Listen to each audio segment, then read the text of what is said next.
এই নিয়মখিনি বেয়া পাবলৈ কিবা কাৰণ আছে বুলি মানে আমি ভাল পাইছোঁ। আমি চৰকাৰক আদৰণি জনাইছোঁ। চৰকাৰে দিয়া যিটো নিৰ্দেশ আমাক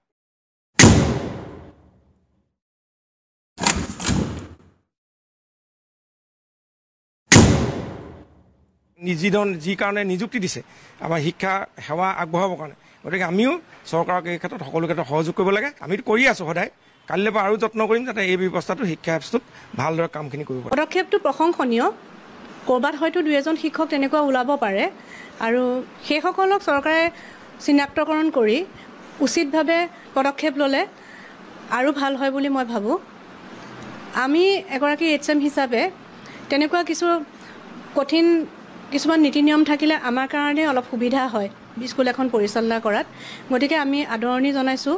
চৰকাৰৰ এনেকুৱা প্ৰশংসনীয় কামবিলাকত সদায় আমি আছোঁ আৰু সদায় তেনেকুৱা ভাল কাম কৰি যাব বুলি আমি আশা ৰাখিছোঁ। এই নিয়মখিনি বেয়া পাবলৈ কিবা কাৰণ আছে বুলি মানে আমি ভাল পাইছোঁ। আমি চৰকাৰক আদৰণি জনাইছোঁ। চৰকাৰে দিয়া যিটো নিৰ্দেশ আমাক যি কাৰণে নিযুক্তি দিছে আমাৰ শিক্ষা সেৱা আগবঢ়াবৰ কাৰণে, গতিকে আমিও চৰকাৰক এই ক্ষেত্ৰত সকলো ক্ষেত্ৰত সহযোগ কৰিব লাগে। আমিতো কৰি আছোঁ সদায়।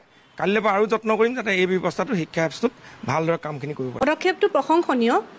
ক'ৰবাত হয়তো দুই এজন শিক্ষক তেনেকুৱা ওলাব পাৰে, আৰু সেইসকলক চৰকাৰে চিনাক্তকৰণ কৰি উচিতভাৱে পদক্ষেপ ল'লে আৰু ভাল হয় বুলি মই ভাবোঁ। আমি এগৰাকী HM হিচাপে তেনেকুৱা কঠিন কিছুমান নীতি নিয়ম থাকিলে আমাৰ কাৰণে অলপ সুবিধা হয় স্কুল এখন পৰিচালনা কৰাত। গতিকে আমি আদৰণি জনাইছোঁ। চৰকাৰৰ এনেকুৱা প্ৰশংসনীয় কামবিলাকত সদায় আমি আছোঁ আৰু সদায় তেনেকুৱা ভাল কাম কৰি যাব বুলি আমি আশা ৰাখিছোঁ।